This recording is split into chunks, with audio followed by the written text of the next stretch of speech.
What's good, YouTube? It's your boy Young, and we back with another video, another reaction video, and we will be reacting to 3 true private investigator horror story.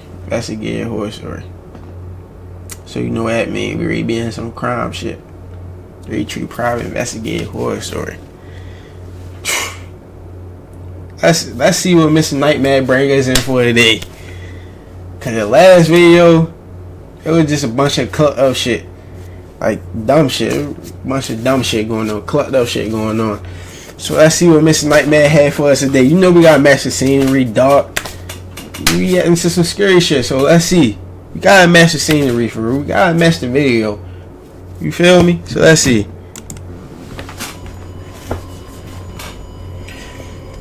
Mr. Nightmare one of the ones, though. I love his channel, yo. I love his shit. TJ. Alright, TJ, what you got for us? Kicking off the show. The world is a weird place. Yes, it is. About 5 years ago, I did some work as a private investigator. Don't worry, it's not as cool as it sounds. It's mostly just sitting around observing and documenting. A lot of simple surveillance work. Television and movies tend to exaggerate it a bit. During my time as a PI, I didn't observe anything earth-shattering, but there was one case that bothered me. One case that really showed how messed up certain people can be. In order to protect the privacy of the woman involved in the story, I'll call her Sue.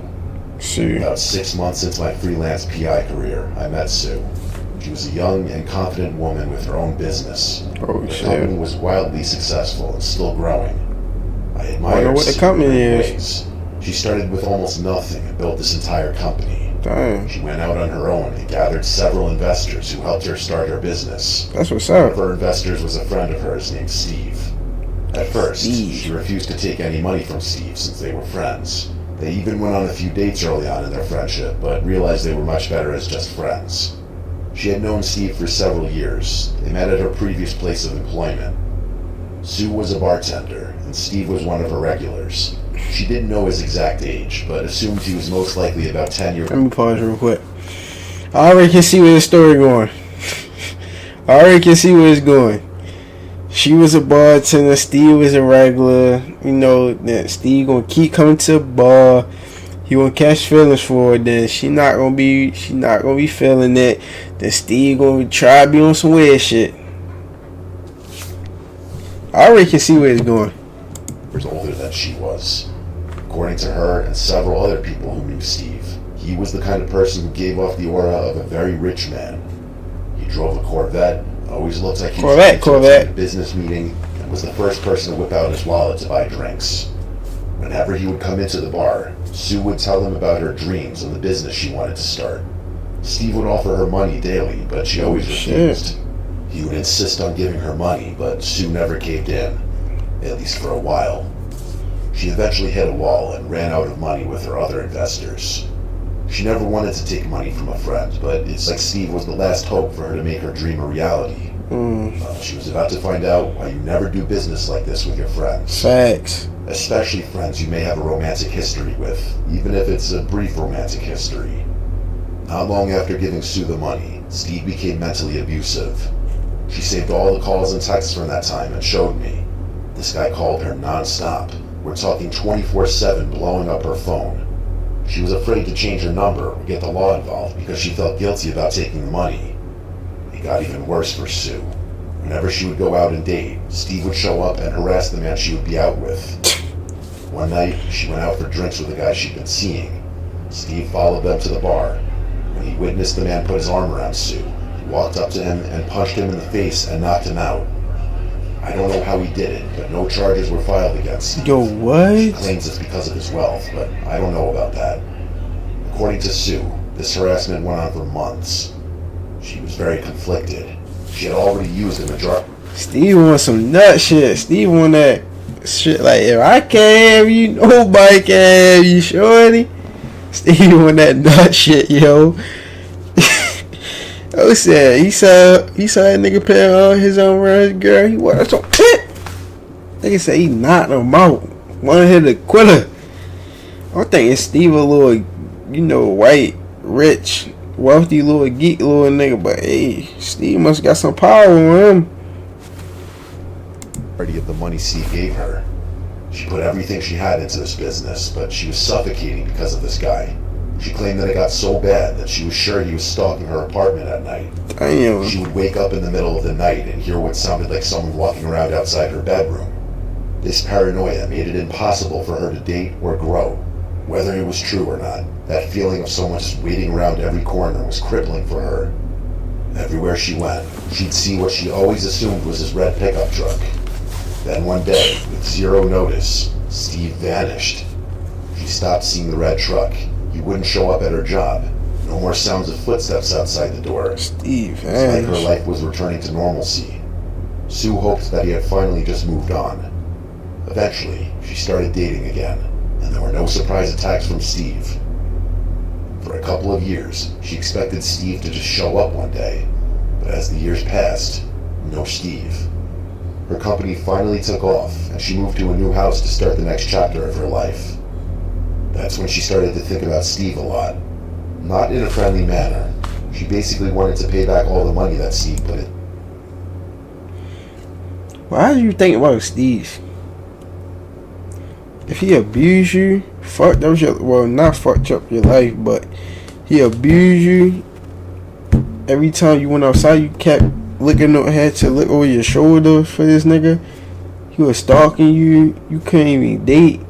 But all of a sudden now, when he finally gone, he finally out your life, you want to think about this nigga again. It's the company, so he never had anything to hold over her head. She tried to get a hold of him, but the number she had for him was out of service.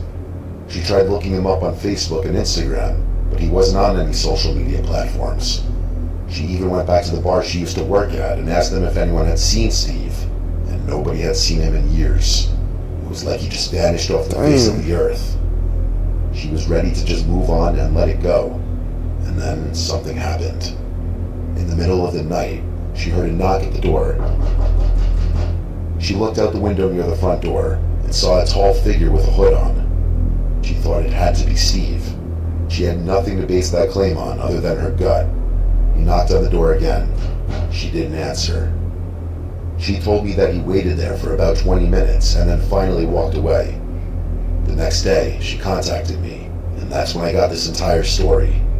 She didn't want to play games. She wanted me to find Steve so she could pay him back, and then officially move on with her life. After a little investigation, I found out that his real name was not Steve. I couldn't figure out where he got all this money. I was able to find out that he played this little game in other towns as well, with different names. He would flaunt his money and try to win the affection of women, but the last time there's any record of him anywhere is the last time he contacted Sue, which was over 2 years ago at this point. All his known aliases had gone quiet, and the places he rented were no longer inhabited by him. One night during my investigation, the person came back to the door in the middle of the night. She called me right away. When I got there, he was gone. I spent a bit of time investigating the area near her house. I didn't want to stray too far in case he came back. She was terrified that the person at the door was him, and that he was going to keep coming back for her. I spent the next few nights staked out in the front of Sue's home. I told her that if he came back, I'd get him. Sure enough, at 2 in the morning, the person knocked on Sue's door again.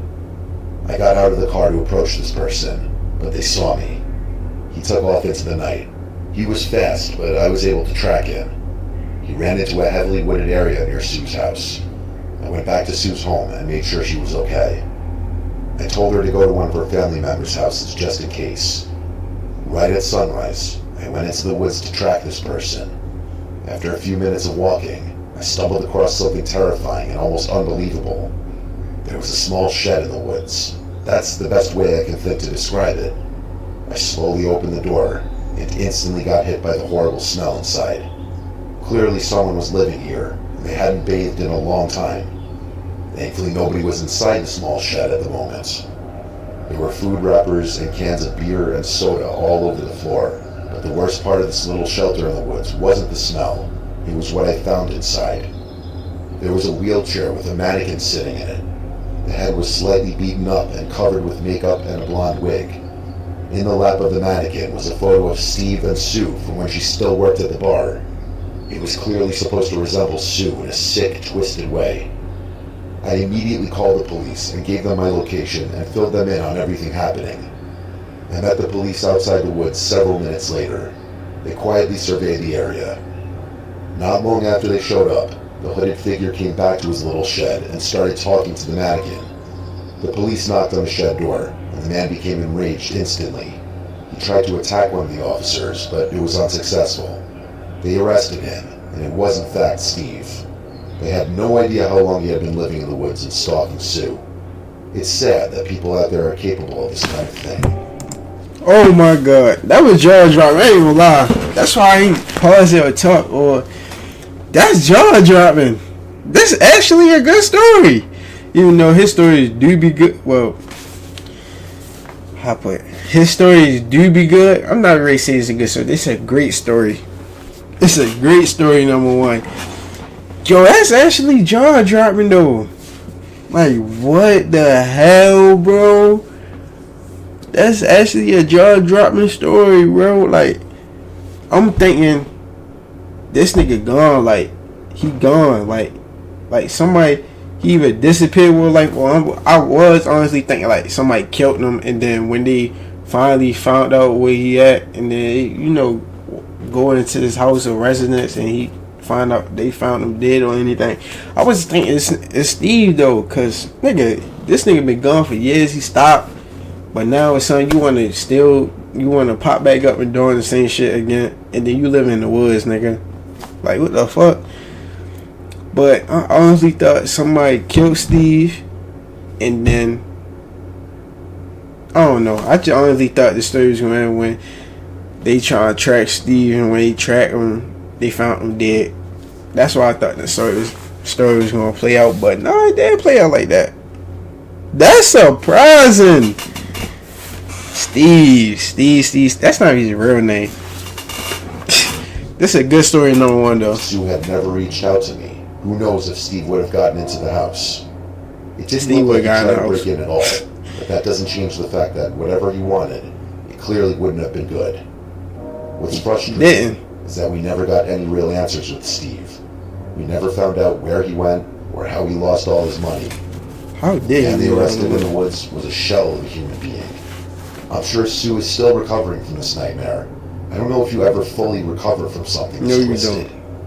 It just goes to show you that even someone you consider a friend can end up being a monster. Yes. Johnny Q. Good story, number one, but damn. Nigga, Steve had a sex doll with a picture of her and a wig. Steve was on cluck shit. How the fuck you lose all your money, my nigga? See, trying to press bitches. You know, giving handouts to bitches because you just trying to get a romantic connection with them. Niggas. Typical nigga shit. Typical niggas. One of my many faults is that I'm incredibly susceptible to peer pressure. It's not hard to talk me into doing anything. Shit, not me. When I was younger, I would constantly... If I don't want to do that shit, I don't want to do that shit. For example, I got expelled from my first high school for trying to steal my principal's car just because I was dared to do it. This weakness carried into... Nigga. So somebody dared this nigga to steal your principal's car, and then he still proceeds to try to do it. Like, nigga, what the fuck? Yeah, he one of them. My adult life. It was a few years ago, and I had this bad feeling that my fiancée was cheating on me. I confided in some friends, and instead of giving me good advice, they told me that if I had these feelings, there must be some truth to it. Always go with your gut feelings. Thoughts burrow their way into my brain. I couldn't sleep, I couldn't eat, I couldn't even function without having these thoughts. One of my friends said I should hire a private investigator to track her instead of just talking to her like an adult. I thought the idea was ridiculous at first. I didn't even realize a private investigator was a real job, if I'm being honest. I thought it was just something they added to movies to make them more suspenseful. Well, I did what you should never do. I looked up private investigators on Craigslist. I didn't know if this was something that was...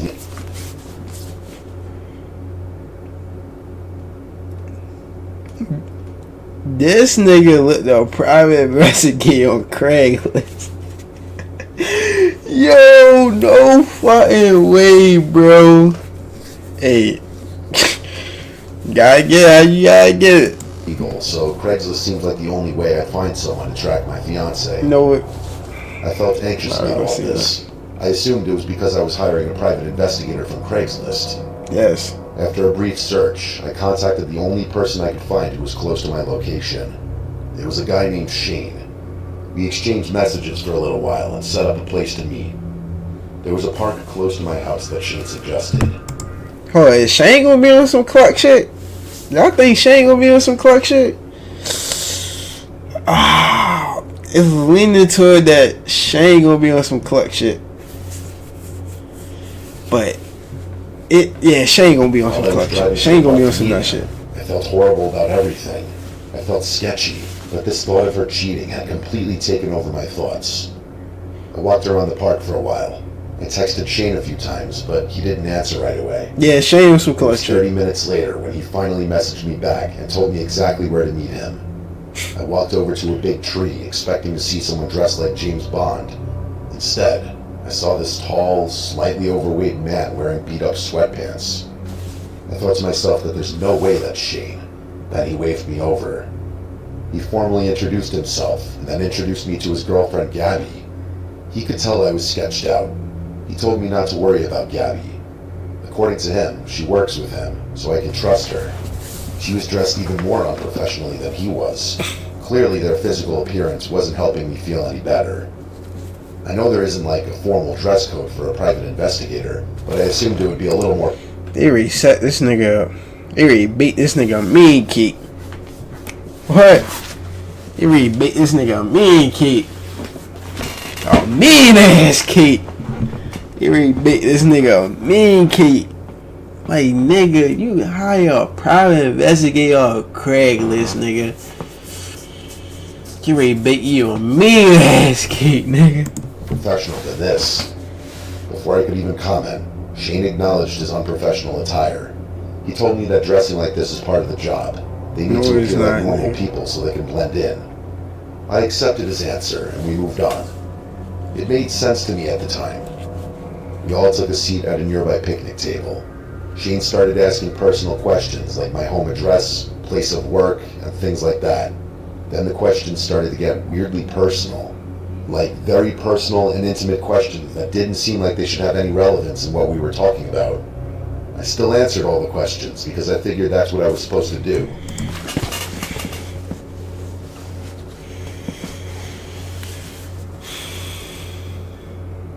Why do people be so fucking dumb?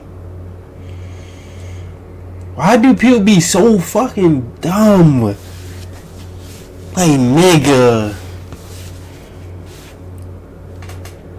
The main topic is to find out if my girl cheating on me or not. That's the main topic. That's number one. This nigga asked me about my home address, where the fuck I work at, and some other shit, whatever he said, but it looked like this shit is about me. Personal interview about me and some more shit. He asked me shit about me, not about nothing about my girlfriend, like nothing about my girlfriend at all. But nigga, you still answering him, nigga. They ready to come to your house. You know what I'm saying? People be in situations because they put themselves in them situations. I'm telling y'all. People put themselves in them and fuck those situations because people do, like, they put themselves in these situations. Nigga, why is you answering them questions, bro? It ain't nothing. It's not about nothing you hired this nigga for. You hired this nigga for one thing, to find out if your girl cheating. He had yet to ask a question about your girl. But you over this bitch answering every single question about yourself that had nothing to do with what you hired this nigga for. That's what I'm saying, bro. People put themselves in fucked up situations. Let me get back. After a few minutes of talking, we agreed on a price. I would pay him some money now and then the rest when he delivers the information. He only wanted cash so he could do it off the books. I remember reluctantly handing over the money. I couldn't shake that feeling. How much he paid this nigga? I handed him the money, and he told me that he'd be in touch. About a week had gone by, and I hadn't heard from him. I tried reaching out to him a few times, but I never got a message back. I was beginning to think I was scammed after all. Yeah, she was. Then one night, I got a message at 1:16 in the morning from an unknown number. It was apparently Shane. He told me he had to get a new phone. He apologized for keeping me in the dark. He told me that he had news of vital importance and that I needed to meet him right away. It couldn't wait. I felt like he was lying since my fiancée was sleeping right next to me. Yes, nigga, you lying. She had been home all day with me. I kept asking if we could just meet in the morning, but he told me that morning would be too late. That didn't make any sense to me, but my brain wasn't exactly thinking with a whole lot of logic.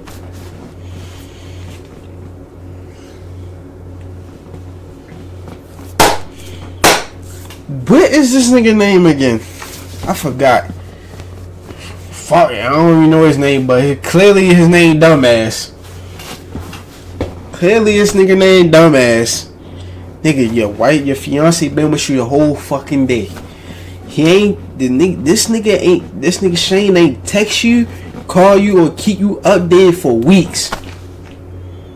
But on this random day, an unknown number text you, claiming it's Shane, alright. No, it's definitely him. I'm not really say claiming Shane. It's definitely Shane, alright.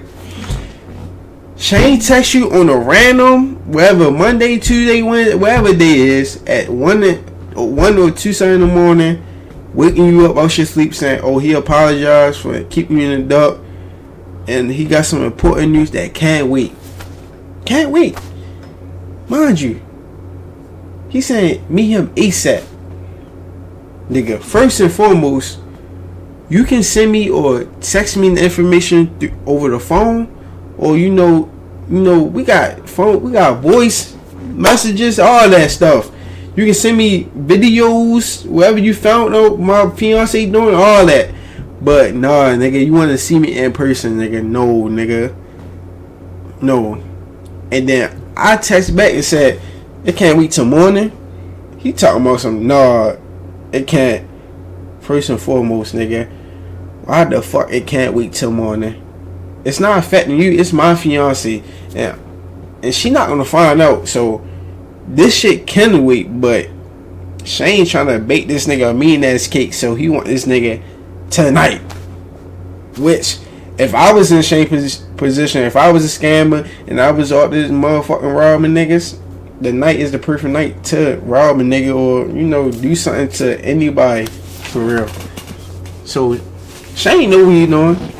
But this nigga, I don't know his name, but his name clearly Dumbass. He don't know what he doing. He don't have no sense in the fucking world. And he talking about I don't sleep, so I ain't really think. Nigga, what? Nigga, what? Shane gave me the address to meet him and told me to hurry. He also told me not to forget the rest of the payment. I was on call 24/7 for the job I had at that time in my life. It wouldn't be that weird for me to just get up and leave in the middle of the night. I quietly got ready and left the house. The address he gave me was a 10-minute drive from my house. The entire drive, I was a mess. I couldn't imagine what information he would have that was so bad. I feared the worst. I pulled up to the house. It was dark and looked abandoned. I wasn't sure if I was even in the right place. I tried texting and calling the number that Shane reached me on, but there wasn't an answer. I waited for a few minutes. Finally, I received a text message. All it said was, doors open. I asked if they could meet me outside since I wasn't sure if I was in the right place. He responded and said, the door's unlocked. Just open the door and come inside. I knew this was wrong, but I went to the door anyway.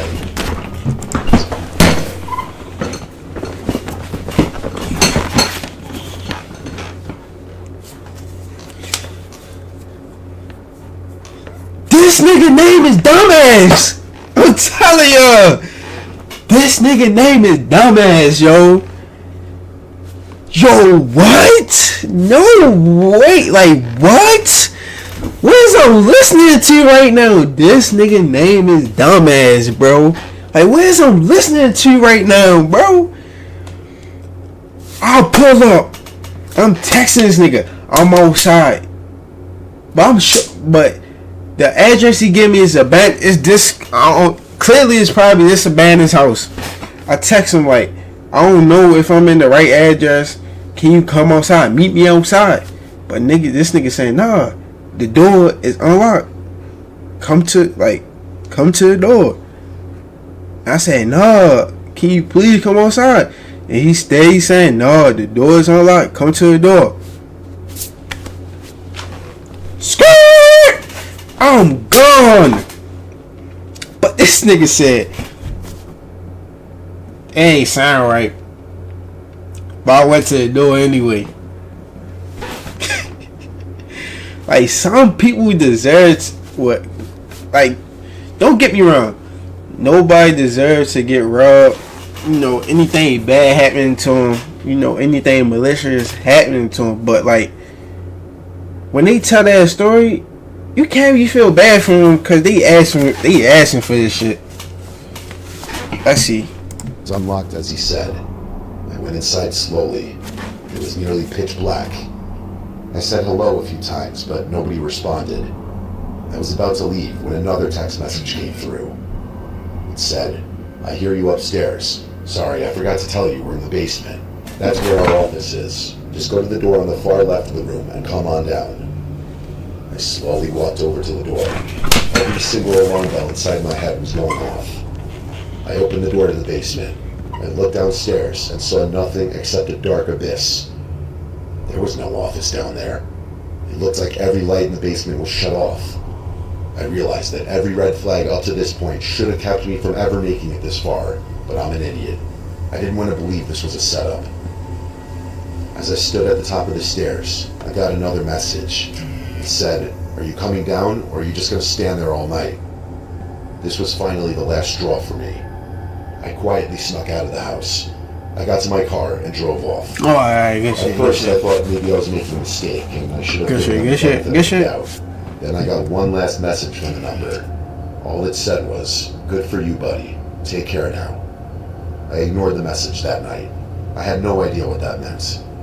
I tried calling the number the next day, but the number wasn't working anymore. It was clear to me that Shane and Gabby scammed me and were clearly trying to set me up going into that basement. When I looked for the posting again, it was gone. For the next few months, I was a wreck. Shane had my personal address. He knew exactly where I lived. Every sound I heard, I thought was Shane trying to get inside the house. I eventually told my fiancée what I did because she saw me unraveling. She was upset that I thought she was cheating, but she assured me that she wasn't.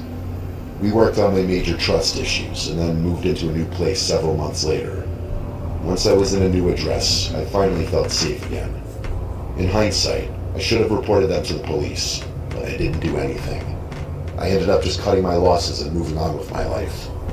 It makes me sick to think how close I was to something horrible happening to me. I'm happy my senses kicked in at the last minute. Better late than never. All I can hope is that Shane and Gabby aren't still out there somewhere. At the very least, this story will always be a reminder for me to not always believe everyone and not to be influenced by what others say. Sadly, I'm still working on this.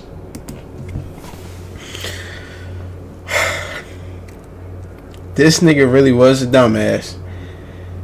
First and foremost, you should have not went into that house whatsoever.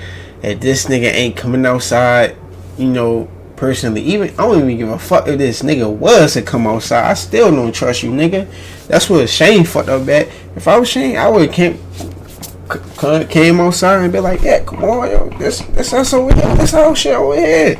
Then once you would have came in that house, then we would have got shares right there. But Shane is a dumbass too. Clearly, he don't know how to play what the fuck he trying to do. First and foremost, you went inside the house. Red flag number 2. Cause what if motherfuckers was standing behind that door? Like, they hired like some 2 big ass niggas. They closed that bitch and started beating your ass. Thank God that shit ain't happening.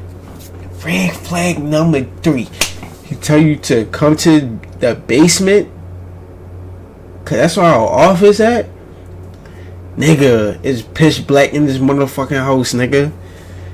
And you talking about come to that basement. That's red flag number 3. His dumb ass went to the basement.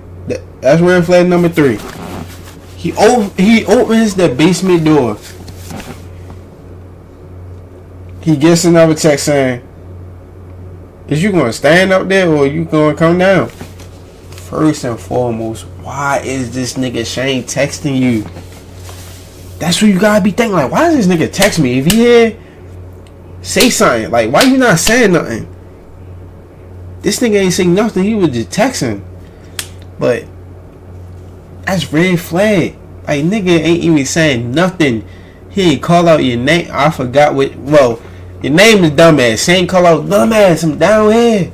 He ain't call out none of that. Cause Shane a dumbass too. Cause bro, I would have baked you like something crazy, boy. Shane ain't play this card right. But you more of a dumbass though. But Shane is a dumbass too. Cause nigga, this was easy. Like, you easy fish fry.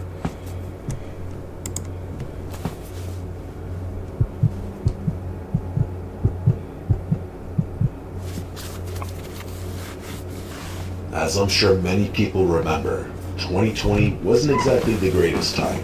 2020 was wasn't harder for me because in February of that year, I took a job that was 8 hours from my hometown. I was barely down in this new city for a month when the world shut down. It was hard for me because I was completely alone.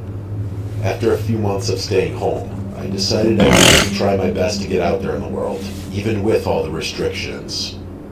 It didn't take long for me to find myself on some dating apps. I honestly wasn't looking for love. Truth be told, I just wanted to casually meet some people, maybe make a connection or two. sound like me. Over the course of several months, I had gone on a few dates with a few different guys. Nothing serious. All the guys were completely fine, but just not what I was looking for. These men were looking for something more than I could give them. I was using these dating apps as a tool to get back out into the world, not to find my soulmate. One of the guys I met was someone named Wade. He was handsome, smart, funny, pretty much everything you could want in a partner, but something was just off. It was just his whole vibe. Something felt wrong. I forced relationships in the past, and I wasn't going to do that again. I will say this, I did give it a chance. We did go on several more dates. I tried my hardest to make it work, but I just didn't have that spark. I assumed that Wade felt the same way. We started talking less and less, and then eventually we just sort of fizzled out. I went on with my life, and I assumed that Wade went on with his. Neither one of us tried to reach out to the other. After Wade, I took a break from the dating pool for a few weeks. Yeah, you I need didn't a have break. that depressing feeling anymore. I also finally made a few friends in the area. A few weeks went by, and I started noticing this gray SUV with dark tinted windows outside my house. Uh-oh. I know on the surface that isn't that weird. It just felt a little strange because it was never there before, and then all of a sudden it was there every night. After a week of noticing this SUV, I started to look at my neighbors' vehicles. It didn't look like anyone on my street got a new SUV, none that I can tell anyway. That weekend, I went to the grocery store to grab a few things. While I was shopping, I had that horrible feeling that somebody was following me.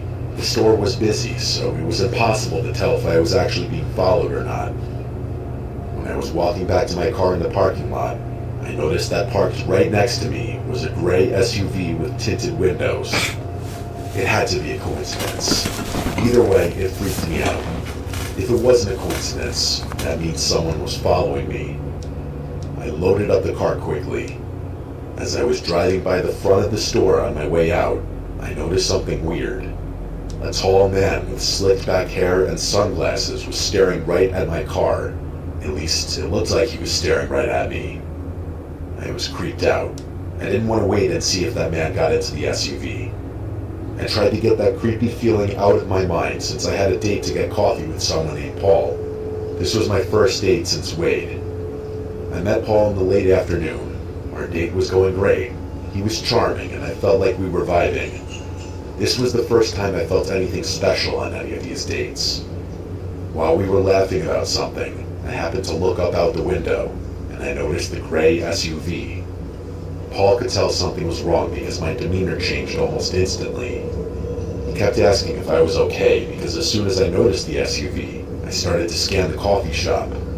I was trying to see if the tall man with the slicked hair was inside the shop.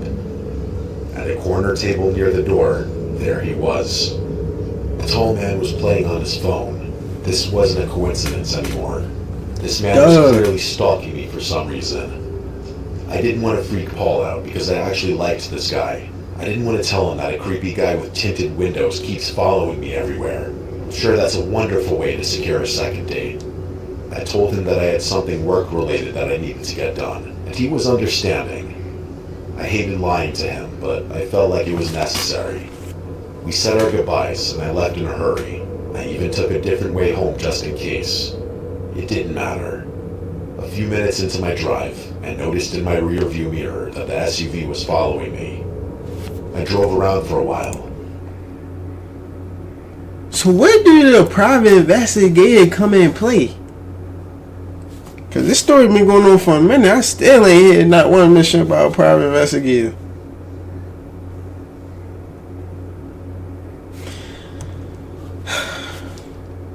Like I said, people. Once I noticed the SUV wasn't behind me anymore, I went home. That night, I decided to text Paul and explain to him why I was acting so weird. He was understanding again. While I was telling Paul, I looked out the window, and once again, that SUV was right outside my house. Again, I was freaking out. Paul convinced me to call the police and tell them what's going on. The cops arrived and approached the SUV. I was watching from my living room window. The tall man that I had seen earlier got out of the SUV and started talking to the police officers.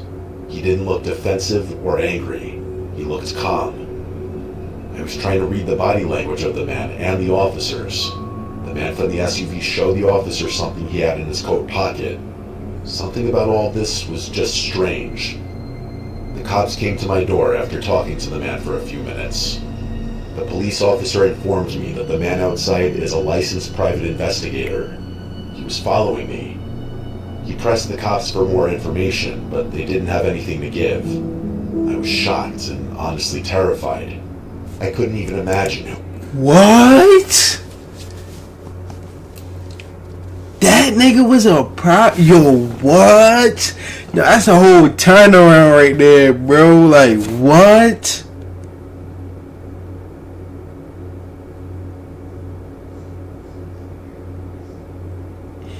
He was a private. Yo, what?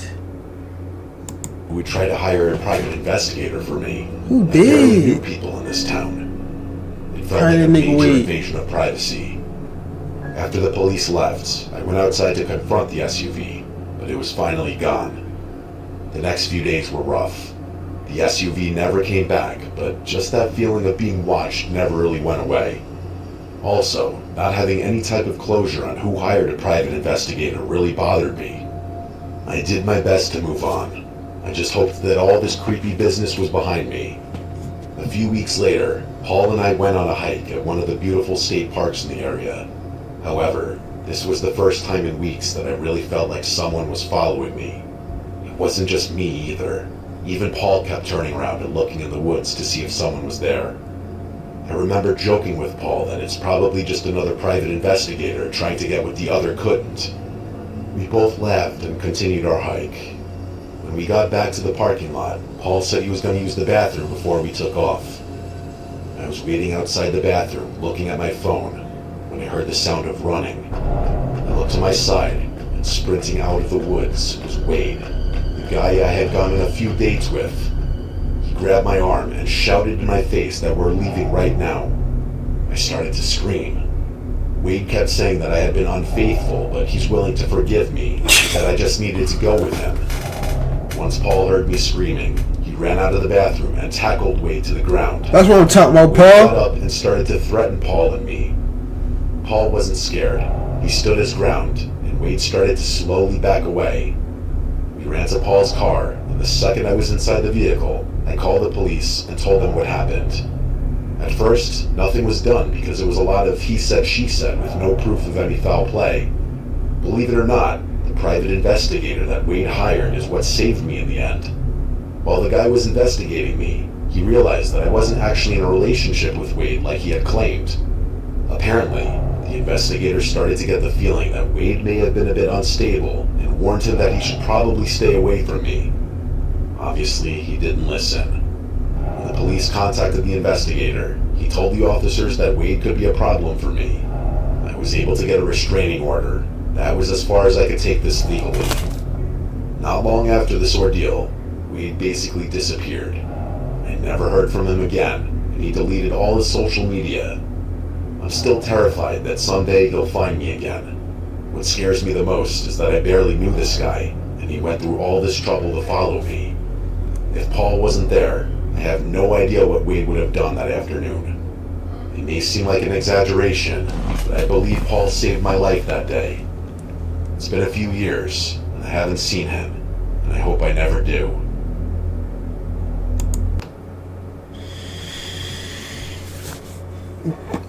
That was a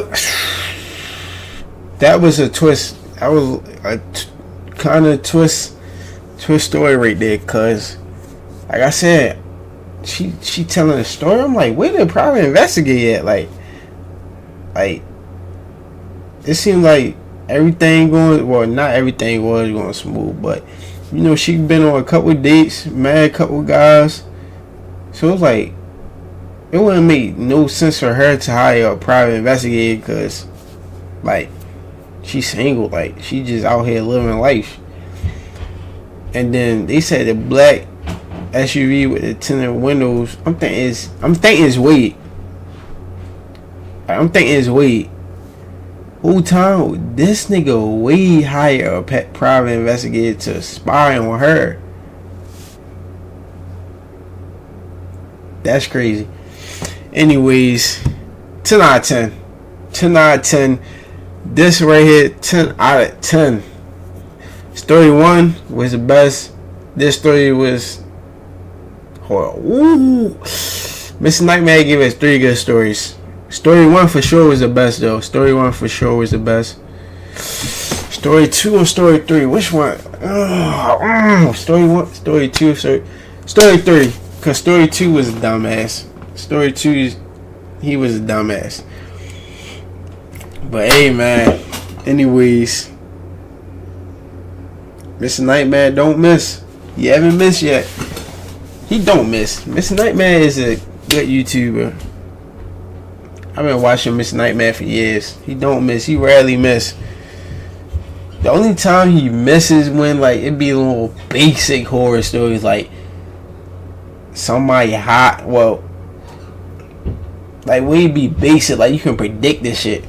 That's what he be missing for real. But anyways, man, it's your boy Youngin. Like, comment, subscribe, stay tuned, turn on post notification, and you already know. We out.